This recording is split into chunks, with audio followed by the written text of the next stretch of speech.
working in Shreya PU College. Today I am going to teach you biology.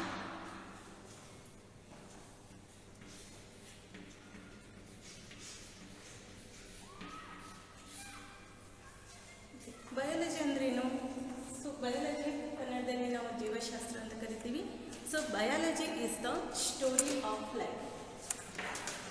It is the story of life. And also this is the biology is the story of evolution. Story of evolution.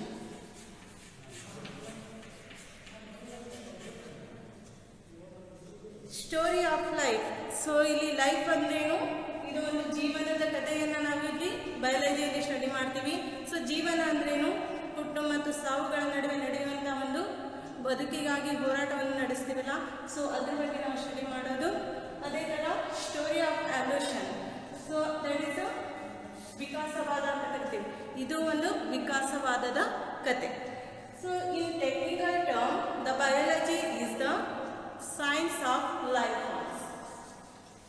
It is the science of life forms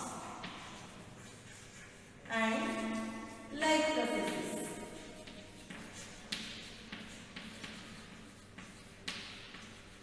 ಹಾಗಾದ್ರೆ life forms ಅಂದ್ರೇನು? So ನಿಮಗೆ ಗೊತ್ತಿರಬಹುದು, ಸೂಕ್ಷ್ಮಾಣು ಜೀವಿಗಳ ಬಗ್ಗೆ ನೀವು study ಮಾಡಿರಬೇಕು in previous ಕ್ಲಾಸಲ್ಲಿ. ಸೊ ಇಲ್ಲಿ ಲೈಫ್ ಫಾರ್ಮ್ಸ್ ಅಂದರೆ ಲೈಕ್ ನಾವು ಮೈಕ್ರೋ ಆರ್ಗನಿಸಮ್ಸ್ ಇಂದ ಹಿಡಿದು ಟಿಲ್ ಹೈಯರ್ ಡೆವಲಪ್ಡ್ ಅಂದರೆ ಹೈಲಿ ಡೆವಲಪ್ಡ್ ಆರ್ಗನಿಸಮ್ಸ್ ಇರುತ್ತಲ್ಲ, ಸೊ ಅದ್ರವರೆಗೂ ನಾವು ಸ್ಟಡಿ ಮಾಡ್ಕೊಂಡು ಹೋಗ್ತೀವಿ. So that is the life forms. So this is about the micro organisms to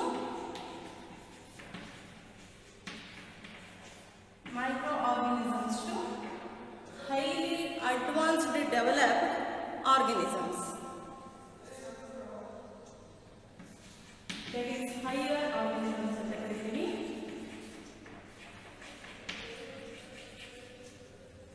so micro organisms ಅಂದ್ರೇನು? ದಟ್ ಈಸ್ ದ ಯಾವುದು ಅಮೀಬಾ. ಸೊ ಅಮೀಬಾ ನಿಮಗೆ ಗೊತ್ತಿರಬೇಕು, ಲೈಕ್ ಯುಗ್ಲಿನ ಗೊತ್ತಿರಬೇಕು. ಅದೇ ಥರ parameciums. So here we are getting a more numbers of the micro organisms. So ಪ್ರತಿಯೊಂದು micro organisms ನಮ್ಮ ಬಗ್ಗೆ ನಾವು ಸ್ಟಡಿ ಮಾಡ್ತೀವಿ. ಸೊ ಅದ್ರದ್ದು ಜೀವಕೋಶ ಹೆಂಗಿರುತ್ತೆ, ಯಾವ ಥರ ಅಲ್ಲಿ ರಚನೆಯನ್ನು ಹೊಂದಿರ್ತಾವ, ಸೊ ಯಾವ ಥರ ಲೋಕೋಮೋಷನ್ ಮಾಡ್ತಾವ, ಸೊ ಇದ್ರ ಬಗ್ಗೆ ಎಲ್ಲ ನಾವು ಸ್ಟಡಿ ಮಾಡ್ತೀವಿ. ಸೊ ಅದು micro organisms. So higher organisms ಅಂದರೆ these are including a plant kingdom ಅಥವಾ ಎನಿಮಲ್ ಕಿಂಗ್ಡಮ್ ಇರ್ಬೋದು. ಸೊ ಇವೆಲ್ಲ ಏನು ಮನುಷ್ಯರು ಸಹ ಹೈಯರ್ ಆರ್ಗನಿಸಮ್ ಅಲ್ಲಿ ಕಂಡು ಬರ್ತಾರೆ. So that is the science of life forms. Okay, micro organisms you have to take an example amoeba. So amoeba ಅದು ಶೇಪ್ ನೋಡ್ತೀವಿ. ಸೊ ಯಾವ ಥರ ಸೆಲ್ಲನ್ನು ಹೊಂದಿರುತ್ತೆ? So these are having a only one cell, single ಸೆಲ್ಲನ್ನು ಮಾತ್ರ ಹೊಂದಿರ್ತಾವ. ಹೀಗಾಗಿ ಒಂದೇ ಸೆಲ್ಲನ್ನು ಅವು ಹೊಂದ್ಕೊಂಡು ಪ್ರತಿಯೊಂದು ಏನು ಅದ್ರದ್ದು ಚಟುವಟಿಕೆ ಇರ್ಬೋದು, ಎಲ್ಲ ಕಾರ್ಯಗಳನ್ನು ಅವು ನಿರ್ವಹಿಸ್ತಾವ. Okay, so then is the life processes. Life process ಅಂದ್ರೇನು? ಯಾವ ಲೈಫ್ ಪ್ರೊಸೆಸ್ ಬರ್ತಾವ? So here the life processes, these may be physical processes, then chemical processes, biological, genetical and molecular. ಈ ಥರ ನಮಗೆ ತುಂಬ ಪ್ರೊಸೆಸಸ್ ಕಂಡು ಬರ್ತಾವ. ಸೊ ಇಲ್ಲಿ physical processes, okay, chemical processes ಇರ್ಬೋದು, ಬಯಾಲಜಿಕಲ್ ಬಯೋಕೆಮಿಕಲ್ ಪ್ರೊಸೆಸ್ ಇರ್ಬೋದು. So genetical. ಸೊ ಜೆನೆಟಿಕಲ್ ಅಂದರೆ ಲೈಕ್ ನ್ಯೂಕ್ಲಿಯಸ್ ಬಗ್ಗೆ ಸ್ಟಡಿ ಮಾಡ್ತೀವಿ. ಆ್ಯಂಡ್ ಮಾಲಿಕ್ಯುಲರ್ ಅಂದರೆ DNA and RNA. Okay, so ಈ ಎಲ್ಲ ಪ್ರೊಸೆಸಸ್ಸು ಪ್ರತಿಯೊಂದು ಜೀವಿಯಲ್ಲೂ ಕಂಡು ಬರ್ತದೆ, ಇನ್ಕ್ಲೂಡಿಂಗ್ ಮೈಕ್ರೋ ಆರ್ಗನಿಸಮ್ ಇಂದ ಹಿಡಿದು ಹೈಯರ್ ಆರ್ಗನಿಸಮ್ವರೆಗೂ. So here we are getting a life processes. So for example, ಒಂದು ಆರ್ಗನ್ ಸಿಸ್ಟಮ್ ಡೆವಲಪ್ ಆಗಬೇಕಂದ್ರೆ, ಒಂದು ಜೀವಿಯೊಂದು ರಚನೆ ಹೊಂದಬೇಕಂದ್ರೆ, ಸೊ ಇಲ್ಲಿ ಏನಾಗುತ್ತೆ? The most important is the cell. Cell ಅಂದ್ರೇನು? Cell is a structural and functional unit of the body. ಅಂದರೆ ಜೀವಿಯ ರಚನಾತ್ಮಕ ಹಾಗೂ ಕಾರ್ಯನಿರ್ವಾಹಕ ಘಟಕಕ್ಕೆ ನಾವು ಸೆಲ್ ಅಂತ ಕರಿತೀವಿ, ಜೀವಕೋಶ ಅಂತ ಕರಿತೀವಿ. ಸೊ ಇಲ್ಲಿ ಸೆಲ್ ಎಲ್ಲ ಕೂಡ್ಕೊಂಡು ಅಲ್ಲೇನಾಗುತ್ತೆ, is a formation of the tissue, that is the ಅಂಗಾಂಶ ಅಂತ ಕರಿತೀವಿ. ಸೊ ಇಲ್ಲಿ ಟಿಶ್ಯೂ ಎಲ್ಲ ಕೂಡ್ಕೊಂಡು ಏನಾಗುತ್ತೆ, there is a formation of the, ಇಲ್ಲೇನಾಗುತ್ತೆ, ಸೊ ಸೆಲ್ಲಿಂದ ಏನಾಯಿತು, ಟಿಶ್ಯೂ ಫಾರ್ಮೇಷನ್ ಆಯಿತು. ಸೊ ಟಿಶ್ಯೂ ಇಂದ ಆರ್ಗನ್ಸ್ ಡೆವಲಪ್ ಆಗುತ್ತೆ, ಆರ್ಗನ್ಸ್ ಫಾರ್ಮೇಷನ್ ಆಗುತ್ತೆ. ಸೊ ಆರ್ಗನ್ಸ್ ಇಂದ there is a formation of the organ system. So ಇಲ್ಲಿ ಒಂದು ಆರ್ಗನ್ ಸಿಸ್ಟಮ್ ಬೇಕಂದ್ರೆ there is a need of the organs. Organs ಬೇಕಂದ್ರೆ ಟಿಶ್ಯೂ ಲೆವೆಲ್ ಅಲ್ಲಿ ಸ್ಟಡಿ ಮಾಡಬೇಕು. ಸೊ ಟಿಶ್ಯೂ ಲೆವೆಲ್ ಇದ್ದಂದ್ರಲ್ಲಿ there is a need of the cell. Without cell ಯಾವುದೇ ಒಂದು organ system ಅಲ್ಲಿ ಡೆವಲಪ್ ಆಗೋದಿಲ್ಲ. So here the cell is a very important thing in case of the human beings ಇರ್ಬೋದು ಅಥವಾ ಬೇರೆ micro organisms ಇರ್ಬೋದು. So what ever ಎಲ್ಲ ಜೀವಿಗಳು ಸಹ ಇಲ್ಲಿ ಸೆಲ್ ಇರಲೇಬೇಕು. ಇಲ್ಲಿ ಸೆಲ್ ಇರಲಿಲ್ಲ ಅಂದರೆ ಯಾವುದೇ ಒಂದು ಆರ್ಗನ್ ಸಿಸ್ಟಮ್ ಡೆವಲಪ್ ಆಗೋದಿಲ್ಲ. ಓಕೆ, ಸೊ ಇನ್ನೊಂದು ಡೆಫಿನೇಷನ್ ಏನು ಬರುತ್ತೆ ಅಂದರೆ ಬಯಾಲಜಿಯಲ್ಲಿ, so biology it is the interaction between the living and non-living things. Biology is the interaction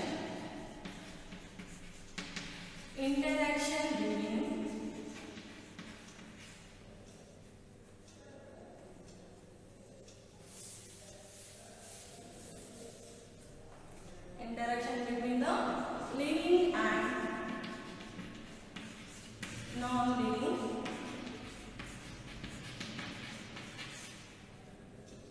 things or organisms.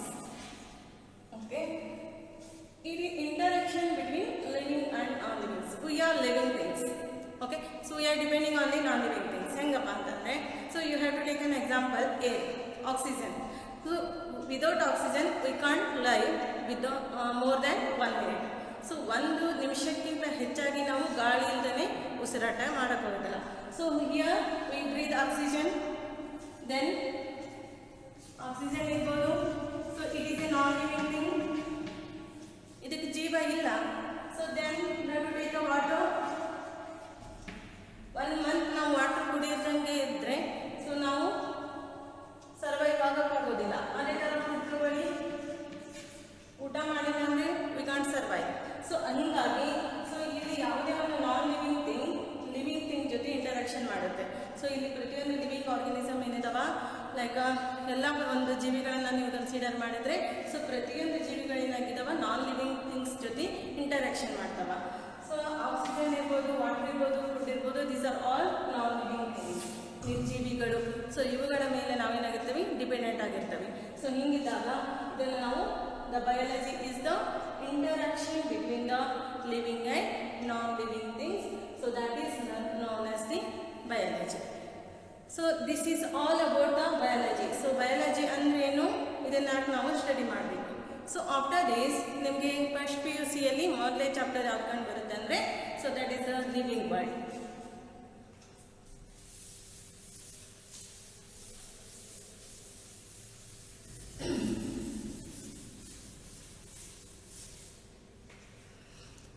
So next is the living world. So ಮೊದಲನೇದಾಗಿ ನಿಮಗೆ unit ಕಂಡು ಬರೋದು the diversity in living world. The first unit is the diversity in the living world. So ಇದರಲ್ಲಿ ನಿಮಗೆ ಮೊದಲನೇದಾಗಿ chapter ಯಾವ್ದು ಬರುತ್ತೆ ಅಂದರೆ that is the living world. The living ಜೀವ ಜಗತ್ತು ಅಂತ ಕರೀತೀವಿ. ಇದು the diversity in the living world ಇದೆ ಅಲ್ಲ, ಅದಕ್ಕೆ ನಾವು ಜೀವ ವೈವಿಧ್ಯತೆ ಅಂತ ಕರಿತೀವಿ. ಸೊ ದಿಸ್ ಈಸ್ ದ ಜೀವ ಜಗತ್ತು. ಲಿವಿಂಗ್ ವರ್ಲ್ಡ್ ಅಂದರೆ ಜೀವ ಜಗತ್ತು. ಸೊ ಈ ಜೀವ ಜಗತ್ತಲ್ಲಿ ನಮಗೆ ಡಿಫ್ರೆಂಟ್ ಟೈಪ್ಸ್ ಆಫ್ ದ ಆರ್ಗನಿಸಮ್ಸ್ನ ಕಾಣ್ತೀವಿ. So we are getting A different types of the organisms including micro organisms ಇರ್ಬೋದು, ಸಸ್ಯಗಳಿರ್ಬೋದು, ಪ್ಲಾಂಟ್ಸ್ ಇರ್ಬೋದು. ಸೊ ಇಲ್ಲಿ ಪ್ರತಿಯೊಂದು ಅಂದರೆ ಮನುಷ್ಯರು ಇರ್ಬೋದು. ಸೊ ಇವೆಲ್ಲ ಏನು, these are all living things. ಹಾಗಾಗಿ ಇಲ್ಲೇನು ಮಾಡ್ತಾವ, these can produce or these are depending on the some characters.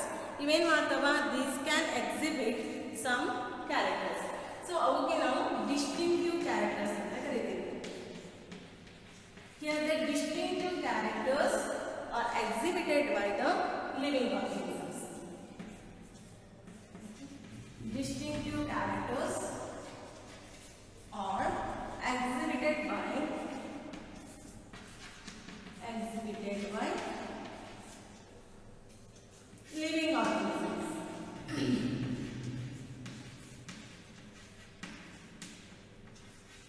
So ಹಾಗಾದ್ರೆ ಇಲ್ಲಿ ಯಾವುದು ಡಿಸ್ಟಿಂಕ್ಟಿವ್ ಕ್ಯಾರೆಕ್ಟರ್ಸ್ ಅಂದ್ರೇನು? ಸೊ ಯಾವ್ಯಾವ ಬರ್ತವೆ? ಮೊದಲಾಗಿ ನೋಡ್ಬಿಟ್ಟು ಗ್ರೋತ್, ಬೆಳವಣಿಗೆ ಅಂತ ಕರಿತೀವಿ.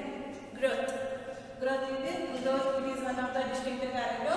So next is the reproduction.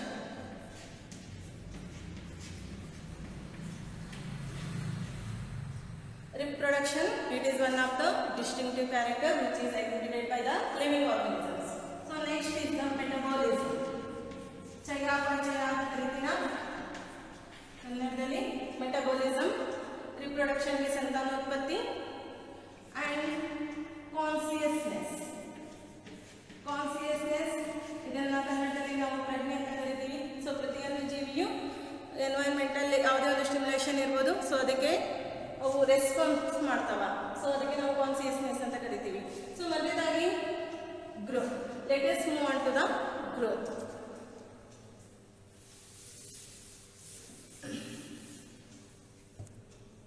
Okay, so ಮೊದಲನೇದಾಗಿ ನಾವು ಗ್ರೋತ್ ಬೆಳವಣಿಗೆಯನ್ನು ಕನ್ಸಿಡರ್ ಮಾಡಿದರೆ, so it is one of the characters of the living organism. So ಇಲ್ಲಿ ಗ್ರೋತ್ ಅಂದ್ರೆ ಏನು? ಬೆಳವಣಿಗೆ ಅಂತ. ಯಾವ ಥರ ನಾವು ಬೆಳವಣಿಗೆ ಅಂತೀವಿ? ಸೊ ಬೆಳವಣಿಗೆ ಡೆಫಿನೇಷನ್ ಏನು ಬರುತ್ತೆ? ಸೊ ಗ್ರೋತ್ ಅಂದರೆ it is a increase in the mass. Increase in body mass. ನಮ್ಮ ಬಾಡಿ ಮಾಸ್ ಏನು ಇನ್ಕ್ರೀಸ್ ಆಗ್ಕೊಂತ ಹೋಗ್ತದೆ, so that is the growth ಅಂತ ಕರಿತೀವಿ. Or increase in number of living organisms.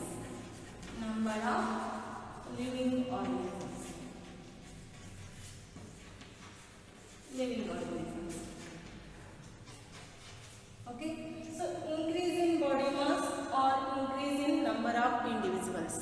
So ಯಾವ ತರ ಗ್ರೋತ್ ಆಗುತ್ತೆ? ಸೊ ಇದು ಎಲ್ಲದರಲ್ಲೂ ಕಂಡುಬರುತ್ತಾ? It is one of the defining property or not. So let us discuss about the growth. So ಈಗ ನೀವು example microorganisms ತಗೊಳ್ಳಿ.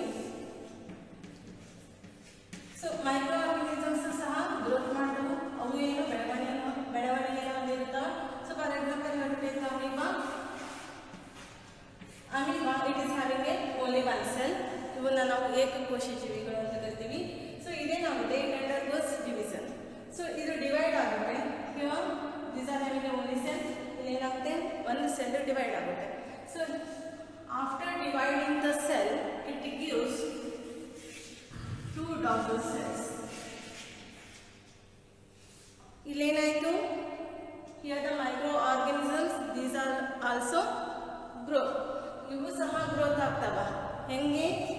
Increase in number of living organisms. So ಒಂದು cell ಇದೆ, ಡಿವೈಡ್ ಆಯಿತು, then it gives the two daughter cells. So ಈ ಥರನೇ ಏನಾಗ್ಬೋದು? ಅಲ್ಲಿ ಜೀವಿಗಳು ಗ್ರೋತ್ ಆಗೋಂತ ಹೋಗ್ಬೋದು. ಅದೇ ಥರ ನಾವು ಪ್ಲಾಂಟ್ಸನ್ನು ಕನ್ಸಿಡರ್ ಮಾಡಿದರೆ, ಸೊ ಪ್ಲಾಂಟ್ಸ್ ಏನಾಗ್ತವ? These can grow until they death.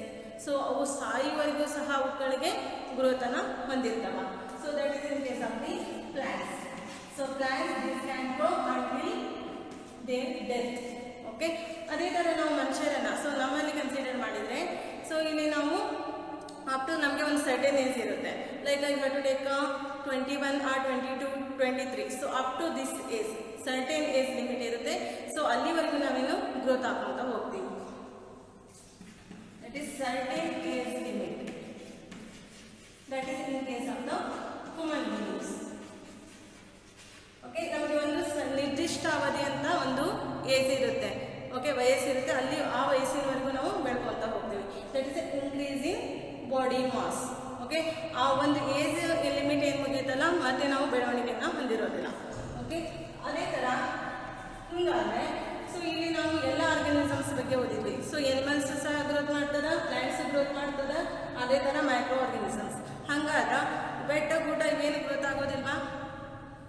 These can grow. How these can grow? So ಈಗ ನೀವು ನಿಮ್ಮ ಸುತ್ತಮುತ್ತ ದೊಡ್ಡ ದೊಡ್ಡ ಬಂಡೆ ಇರ್ಬೋದು, ಕಲ್ಲು ಬಂಡೆ ಇವೆಲ್ಲ ಇರ್ತಾವೆ ನೋಡ್ರಿ. ಲೈಕ್ ಯಾವುದು ಬೆಟ್ಟ ಗುಡ್ಡ ನೋಡಿರ್ತೀರಾ. ಸೊ ಅವು ಯಾವ ಥರ ಬೆಳವಣಿಗೆ ಹೊಂದಿರ್ತಾವ? That is the deposition of the minerals. So ಅಲ್ಲೇನಾಗ್ತವ, ಕಲ್ಲು ಬಂಡೆಗಳಲ್ಲಿ ಮಿನರಲ್ಸು ಡಿಪಾಸಿಷನ್ ಹಾಕೊಂತ ಹೋಗ್ತದೆ. ಹೆಂಗದು ಡಿಪಾಸಿಷನ್ ಆಗ್ತದಲ್ಲ ಹಾಗೆ ಅಲ್ಲೇನಾಗುತ್ತೆ, ಅದ್ರದ್ದು ಬಾಡಿ ಮಾಸ್ ಇನ್ಕ್ರೀಸ್ ಆಗ್ಕೊಂತ ಹೋಗ್ತದೆ. ಸೊ ಹೀಗಾಗಿ ನಾನ್ ಲಿವಿಂಗ್ ಥಿಂಗ್ಸ್ ಸಹ ಗ್ರೋತ್ ಆಗಬಹುದು, ಆಗುತ್ತವೆ.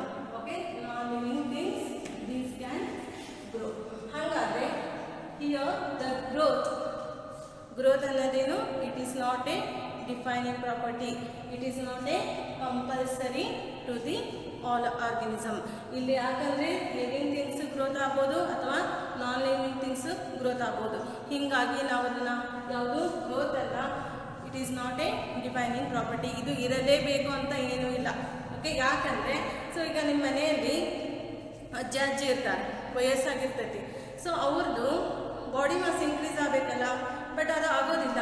ಸೊ ಡೇ ಬೈ ಡೇ ಅವ್ರೇನಾಗ್ತಾರೆ, ಅವ್ರ ಬಾಡಿ ಮಾಸು ಕಡಿಮೆ ಆಗೋಂತ ಬರ್ತೈತಿ. ನಾ ಇಲ್ಲಿ ಡೆಫಿನೇಷನ್ ಏನು ಹೇಳಿದ್ದೀನಿ, it is increase in body mass ಅಂತ ಹೇಳಿದ್ದೆ. ಬಟ್ ಇಲ್ಲಿ ಬಾಡಿ ಮಾಸ್ ಇನ್ಕ್ರೀಸ್ ಆಗಿಲ್ಲ, ಸೊ ಅವ್ರದ್ದು ಬಾಡಿ ಮಾಸ್ ಕಡಿಮೆ ಆಗೋಂತ ಬರ್ತಿದೆ. ಸೊ ಹೀಗಾಗಿ ಈ ಗ್ರೋತ್ ಏನೈತಲ್ಲ, it is not a defining property, it is not compulsory to the all organism. Okay, so this is about the growth. So next move on to the reproduction.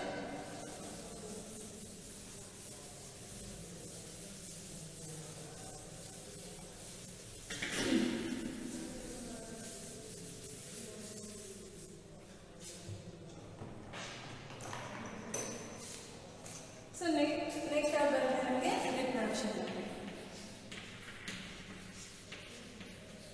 Reproduction ಅಂದ್ರೇನು? ಸಂತಾನೋತ್ಪತ್ತಿ. Okay, so ಇಲ್ಲಿ ಹೊಸ organisms ಏನು ಉದಯಿಸ್ಕೊಂತ ಹೋಗಬೇಕು. So it can ಅಲ್ಲಿ ಹೊಸ living organism produce ಆಗ್ಕೊಂತ ಹೋಗುತ್ತೆ. So ಯಾವ ಥರ ಅಂದರೆ, here the organism produces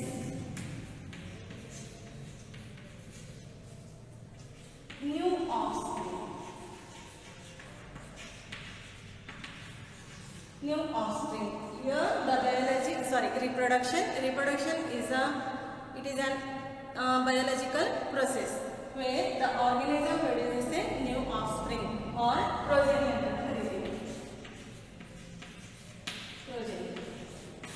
So ಇಲ್ಲಿ ಪೇರೆಂಟ್ಸ್ ಏನು ಮಾಡ್ತಾರೆ, ಹೊಸ ಪ್ರೊಜೆನಿಗೆ ಸಂತಾನೋತ್ಪತ್ತಿ ಕೊಡೋದು. ಸೊ ಅಲ್ಲಿ ಜೀವವನ್ನು ಕೊಡೋದು. ಸೊ ಅದಕ್ಕೆ ನಾವು ಸಂತಾನೋತ್ಪತ್ತಿ ಅಂತ ಕರಿತೀವಿ.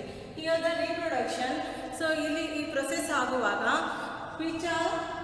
These are more or similar to their parents. ಇಲ್ಲೇನು ಆಫ್ಸ್ಪ್ರಿಂಗ್ಸ್ ಪ್ರೊಡ್ಯೂಸ್ ಆಗ್ತಾವಲ್ಲ, so these are more or less similar to their parents. ಸ್ವಲ್ಪ ಏನು ಪೇರೆಂಟ್ಸ್ ಏನಿರ್ತಾರಲ್ಲ ಅವರ ಹೋಲಿಕೆಯನ್ನು ಹೊಂದಿರ್ತಾರೆ. ಸೊ ಇಲ್ಲಿ ರಿಪ್ರೊಡಕ್ಷನಲ್ಲಿ ನಾವು ಎರಡು ಟೈಪ್ ನೋಡ್ತೀವಿ. ದಟ್ ಇಸ್ ಅಸೆಕ್ಸುವಲ್ ರಿಪ್ರೊಡಕ್ಷನ್, ಇನ್ನೊಂದು sexual reproduction. Okay, asexual reproduction ಅಂದ್ರೇನು? A means without sex. So ಇಲ್ಲಿ ಏನಂತದ, only one parent is involved in the production of a new organism. So that is known as the asexual reproduction. So in case of the sexual reproduction, here are both organisms like a male and female. So both parents are involved in the production of a new organism. So that is known as the sexual reproduction. Hangadra, so ಇಲ್ಲಿ ಬೇರೆ organisms reproduction ಮಾಡ್ತಾವ, like micro organisms ಇವು asexual method ಅಲ್ಲಿ reproduction ಮಾಡ್ತಾವ. ಅದೇ ಥರ ನಾವು plants ನ ಕನ್ಸಿಡರ್ ಮಾಡಿದ್ರೆ, so plants these can reproduce. ಯಾವ ಥರ? by cutting process. ಇವಾಗ ನಾವು ಕಟ್ ಮಾಡಿದ್ವಿ, ಬೇರೆ ಕಡೆ ಅಂಟಿಸಿದ್ರು ಸಹ ಅಲ್ಲಿ ಏನಾಗುತ್ತೆ, ದಿಸ್ ಕ್ಯಾನ್ ಗ್ರೋ, ಅಲ್ಲೂ ಅವ್ರು ರಿಪ್ರೊಡಕ್ಷನ್ ಮಾಡ್ತಾವ. ಸೊ ಇದ್ರದ್ದೇ ಒಂದು ಚಾಪ್ಟರ್ ಇದೆ ನಮಗೆ ನೆಕ್ಸ್ಟು. ಸೊ ಅದರಲ್ಲಿ ಪ್ಲಾಂಟ್ಸ್ ಯಾವ ಥರ ರಿಪ್ರೊಡಕ್ಷನ್ ಮಾಡುತ್ತೆ, ಸೊ ಸೊ ಮೇಲ್ ಫ್ಲವರ್ ಮತ್ತು ಫಿಮೇಲ್ ಫ್ಲವರ್ ಯಾವ ಥರ ಬರುತ್ತೆ, ಅವು ಯಾವ ಥರ ರಿಪ್ರೊಡಕ್ಷನ್ ಮಾಡುತ್ತೆ ಅನ್ನೋದ್ರಲ್ಲಿ ನೀವು ಸ್ಟಡಿ ಮಾಡ್ಬೋದು. ಸೊ ಇಲ್ಲಿ ಕಟಿಂಗ್ ಥ್ರೂ ಸಹ ಅಲ್ಲೇನಾಗ್ತದೆ ರಿಪ್ರೊಡಕ್ಷನ್ ಬರ್ತದೆ. ಅದೇ ಥರ ನೀವು ಫಂಗಸ್ ಅನ್ನು ಕನ್ಸಿಡರ್ ಮಾಡಿದ್ರೆ ಶಿಲೀಂಧ್ರ ಅಂತ ಕೇಳಿರ್ಬೋದು. ಸೊ ಫಂಗಸ್ ಅಲ್ಲಿ ರಿಪ್ರೊಡಕ್ಷನ್ ಹೆಂಗಾಗುತ್ತೆ, these can reproduce by spores. ಇದರಲ್ಲಿ ಸ್ಪೋರ್ಸ್ ಫಾರ್ಮೇಷನ್ ಆಗ್ತವೆ. ಹೆಂಗಂತಂದ್ರೆ ಸ್ಪೋರ್ಸ್ ಎಲ್ಲಿ ಪ್ರೆಸೆಂಟ್ ಇರ್ತವು, so these can present in case of the ವಾಟರಲ್ಲಿ ಇವು ತೇಲಾಡ್ಕೊಳ್ತಾ ಇರ್ತವೆ. ಸೊ ಈಗ ನೀವು for example you have to take the bread. ಮನೇಲಿ ಬ್ರೆಡ್ಡನ್ನು ತಗೊಳ್ಳಿ, ಒಂದು ರೂಮಲ್ಲಿ ಇಡಿ, ಒಂದು ಟೂ ಡೇಸ್ ಬಿಟ್ಟು ಆ ಬ್ರೆಡ್ಡನ್ನು ಒಂದು ರೂಮಲ್ಲಿ ಏನು ಇಟ್ಟಿರ್ತೀರಲ್ಲ 2 days ಬಿಟ್ಟು ಆದಮೇಲೆ ಅದನ್ನು ನೋಡಿ. ಸೊ ಅವಾಗ ಏನಾಗುತ್ತೆ, ಆ ಬ್ರೆಡ್ ತುಂಬ like blackish colour, okay, black colour ಎಲ್ಲ ಫಾರ್ಮೇಷನ್ ಆಗಿರುತ್ತೆ. ಯಾಕೆ ಬ್ಲ್ಯಾಕ್ ಕಲರ್ ಆಯಿತು, because there is a formation of the spores. ಅಲ್ಲೇನಾಗ್ತವೆ ಸ್ಪೋರ್ಸು ರೀಪ್ರೊಡಕ್ಷನ್ನ ಮಾಡೋಕ್ಕೆ ಸ್ಟಾರ್ಟ್ ಮಾಡ್ತವೆ.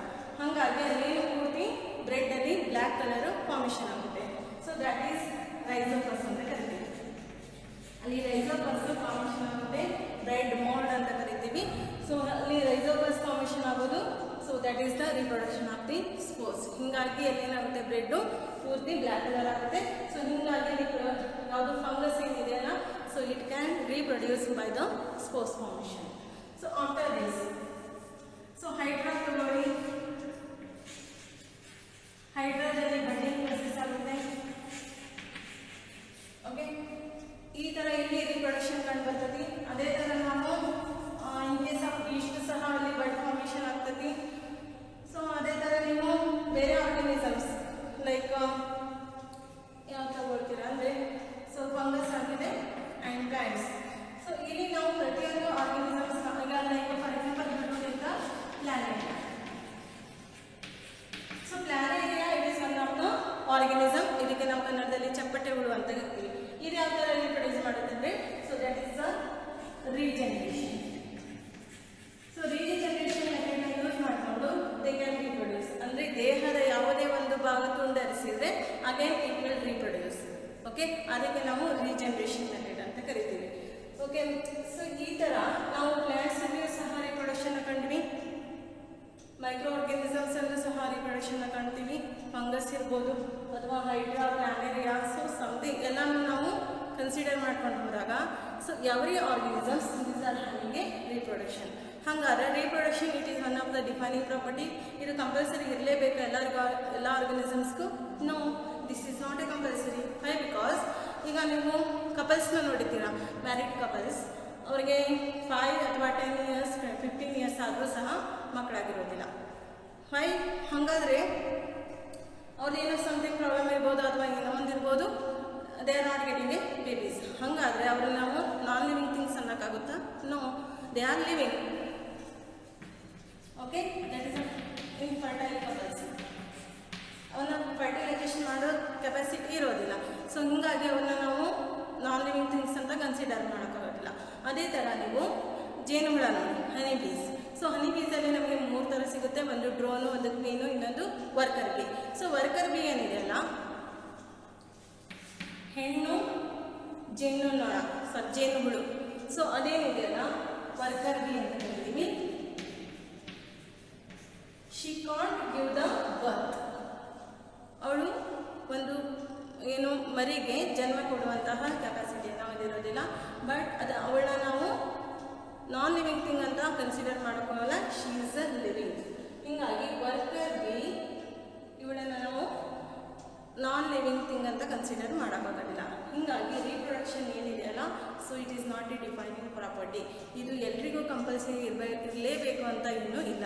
Okay, it is not a defining property. So this is all about the reproduction. So next ನಿಮಗೆ second PUCಯಲ್ಲಿ reproduction ಅಂತ ಒಂದು ಚಾಪ್ಟರ್ ಇದೆ. So ಅದರಲ್ಲಿ ಡೀಟೇಲ್ ಆಗಿ ಸ್ಟಡಿ ಮಾಡ್ತೀರಾ. ಸೊ ಆಫ್ಟರ್ ದಿಸ್ ನಿಮಗೆ ಕಾಣ್ತಿರೋದು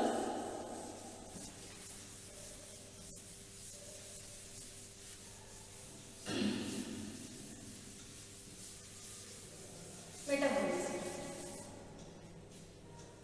Okay, so next move on to the metabolism.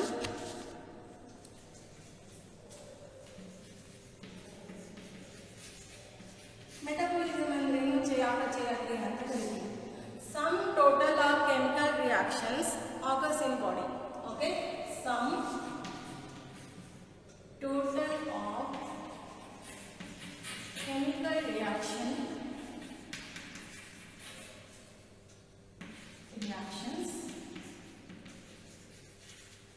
in a cell or body. So ಇದಕ್ಕೆ ನಾವು ಕರೀತೀವಿ ಮೆಟಾಬಾಲಿಸಮ್ ಅಂತ ಕರಿತೀವಿ, ಚಯಾಪಚಯ ಕ್ರಿಯೆ. ಸೊ ಹಾಗಾದ್ರೆ ಮೆಟಾಬಾಲಿಸಮ್ ಯಾವ ಥರ ಆಗುತ್ತೆ? ಸೊ ಲೈಕ್ ನಾವು biochemical reaction, like I want to take an example, respiration, digestion. So ಇನ್ನೊಂದು ನಿಮಗೆ ತುಂಬ ಬರ್ತಾವ ಯಾವುದು ಬಯೋಕೆಮಿಕಲ್ ರಿಯಾಕ್ಷನ್ಸ್. ಸೊ ಇಲ್ಲಿ ಯಾವ ಥರ ಆಗುತ್ತೆ ಅಂದರೆ ರೆಸ್ಪಿರೇಷನ್. ಸೊ ರೆಸ್ಪಿರೇಷನ್ ಅಂದ್ರೇನು? ಲೈಕ್ ಉಸಿರಾಟ ಕ್ರಿಯೆಯನ್ನು ಮಾಡ್ತೀವಲ್ಲ, ಈಗ ಇನ್ಹೇಲ್ ಮತ್ತು exhale of the oxygen. So ಇಲ್ಲೇನಾಗುತ್ತೆ ರೆಸ್ಪಿರೇಷನ್ ಪ್ರೊಸೆಸ್ಸಲ್ಲಿ like metabolism. So metabolism it occurs in case of the cell. ಸೆಲ್ಲಲ್ಲಿ ಮೆಟಾಬಾಲಿಸಮ್ ಪ್ರೊಸೆಸ್ ಆಗುತ್ತೆ. ಸೊ ಹಿಯರ್ ರೆಸ್ಪಿರೇಷನ್ ಯಾವ ಥರ? ರೆಸ್ಪಿರೇಷನ್ ಮೊದಲಿಗೆ ನಾವು ಆಕ್ಸಿಜನ್ ಬ್ರೀತ್ ಮಾಡ್ತೀವಿ. ಓಕೆ, ಇದು ಆಕ್ಸಿಜನ್ ಬ್ರೀತ್ ಮಾಡಿದಾಗ ಬೇರೆ ಇಟ್ ಗೋಸ್ ಲಂಗ್ಸಿಗೆ ಹೋಗುತ್ತೆ. ಸೊ ಲಂಗ್ಸಿಂದ ಏನಾಯಿತು? Blood. Okay, blood carries the oxygen to the cell. Okay, ಸೆಲ್ಲಿಂದ ಏನಾಯಿತು? ಮೈಟೊಕಾಂಡ್ರಿಯಾಕ್ಕೆ ಹೋಗುತ್ತೆ.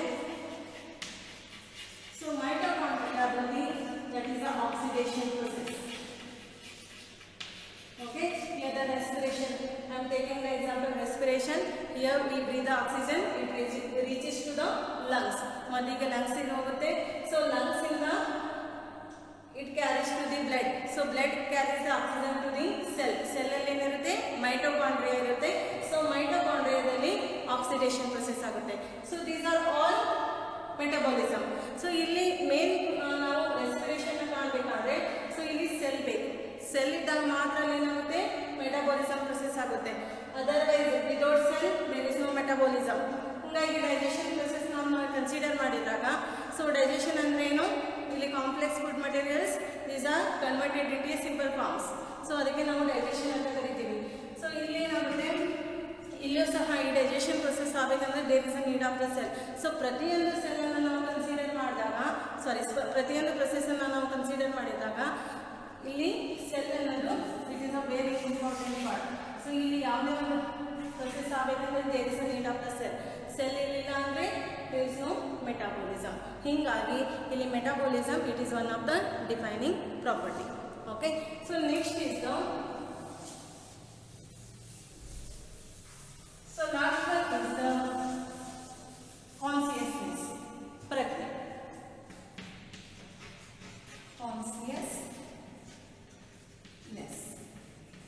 ಕಾನ್ಸಿಯಸ್ನೆಸ್ ಅಂದರೆ ಪ್ರಜ್ಞೆ ಅಂತ ಕರಿತೀವಿ. ಸೊ ಇಲ್ಲೇನಾಗುತ್ತೆ? ಯಾವುದೇ ಒಂದು ಆರ್ಗನಿಸಮ್ ನಾವು ಕನ್ಸಿಡರ್ ಮಾಡಿದರೆ ಎನ್ವೈರ್ಮೆಂಟಲ್ ಸ್ಟಿಮ್ಯುಲೇಷನ್ಗೆ ಏನು ಮಾಡೋದು? ಅಲ್ಲಿ ರೆಸ್ಪಾಂಡ್ ಮಾಡೋದು. ಸೊ ಎನ್ವೈರ್ಮೆಂಟಲ್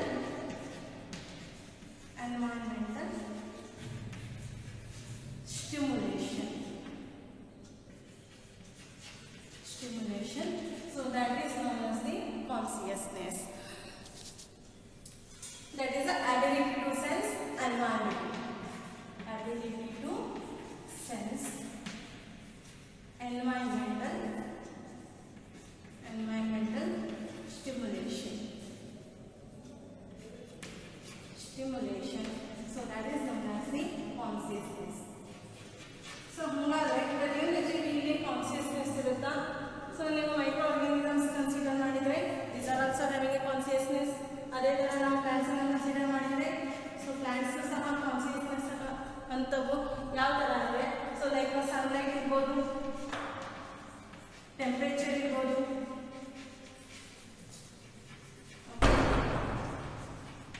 ವಾಟರ್ ಇರ್ಬೋದು, ಪೊಲ್ಯೂಷನ್ ಇರ್ಬೋದು. ಸೊ ಪ್ರತಿಯೊಂದು ಏನು ಎನ್ವೈರನ್ಮೆಂಟಲ್ ಸ್ಟಿಮ್ಯುಲೇಷನ್ ಇರುತ್ತಲ್ಲ ಪ್ರತಿಯೊಂದಕ್ಕೂ ರೆಸ್ಪಾಂಡ್ ಮಾಡ್ತಾವೆ. ಹೆಂಗಂತಂದರೆ ನೀವು ಮನೆಯಲ್ಲಿ ಒಂದು ಪ್ಲಾಂಟ್ ತೊಗೊಳ್ಳಿ, ಪಾಟ್ ಇರುತ್ತೆ ಮನೆಯಲ್ಲಿ. ಸೊ ಅದನ್ನು ನಿಮ್ಮ ಡೋರ್ ಇರ್ಬೋದು ಕಿಟಕಿ ಹತ್ರ ಆ ಪ್ಲ್ಯಾಂಟನ್ನು ಇಡ್ರಿ. ಸೊ ಅವಾಗ ಏನು ಮಾಡ್ತೈತೆ ಅದು ಪ್ಲ್ಯಾಂಟು ಎಲ್ಲಿ ಸನ್ಲೈಟ್ ಬರುತ್ತಲ್ಲ ಸೊ ಆ ಕಡೆ ಬಾಗ್ತದೆ. ಯಾಕೆ? Because of the consciousness. ಅವಕ್ಕೆ ಬೆಳಕು ಬರಾಕತ್ತೈತಿ ಅನ್ನೋದು ಸೆನ್ಸ್ ಬರ್ತೈತಿ.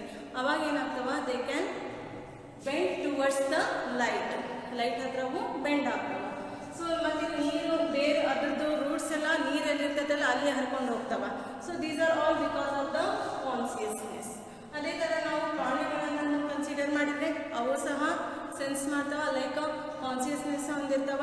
ಮನುಷ್ಯರು ಸೊ ಲೈಕ್ ನಾವು ಹ್ಯಾಪಿ ಆಗಿರ್ತೀವಿ, ಕೆಲವೊಂದು ಟೈಮ್ ತುಂಬ ಸ್ಯಾಡ್ ಆಗಿರ್ತೀವಿ, ಸೊ ಎಮೋಷ್ನಲ್ ಬರ್ತದೆ. ಸೊ ಹಾಗೆ ನಾವು ಎಕ್ಸೈಟ್ಮೆಂಟ್ ತೋರಿಸ್ತೀವಿ. So these are all because of the consciousness. ಹೀಗಾಗಿ ಇಲ್ಲಿ ಕಾನ್ಸಿಯಸ್ನೆಸ್ ಏನಿದೆಯಲ್ಲ, it is one of the defining property. It is a compulsory to the all organisms. Okay, so ಇಲ್ಲಿ ನಾವು ಯಾವುದೇ ಒಂದು ಪ್ರೊಕ್ಯಾರಿಯೋಟ್ ಇರ್ಬೋದು ಅಥವಾ ಯುಕ್ಯಾರಿಯೋಟ್ ಇರ್ಬೋದು, ಸೊ ಪ್ರತಿಯೊಂದು ಆರ್ಗನಿಸಮ್ಸಲ್ಲಿ ನಾವು ಕಾನ್ಸಿಯಸ್ನ ಕಾಣ್ತೀವಿ. ಓಕೆ, ಸೊ ಆಫ್ಟರ್ ದಿಸ್ ನಿಮಗೆ ಕಂಡು ಬರೋದು ನೋಮೆನ್ಕ್ಲೇಚರ್.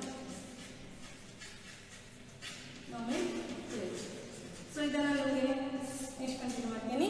So today we have discussed about the what is the meaning of the biology, then the living world. ಅದರಲ್ಲಿ ಯಾವ ಥರ ಆರ್ಗನಿಸಮ್ಸು ಡಿಸ್ಟಿಂಕ್ಟಿವ್ ಫೀಚರ್ಸ್ನ ಹೊಂದಿದೆ, ಕ್ಯಾರೆಕ್ಟರ್ಸ್ನ ಹೊಂದಿದೆ. ಸೊ ಅದರಲ್ಲಿ ಮೊದಲೇದಾಗಿ ನಿಮಗೆ ಗ್ರೋತ್ ಬಗ್ಗೆ ಹೇಳಿದ್ದೀನಿ, reproduction, then metabolism and also consciousness.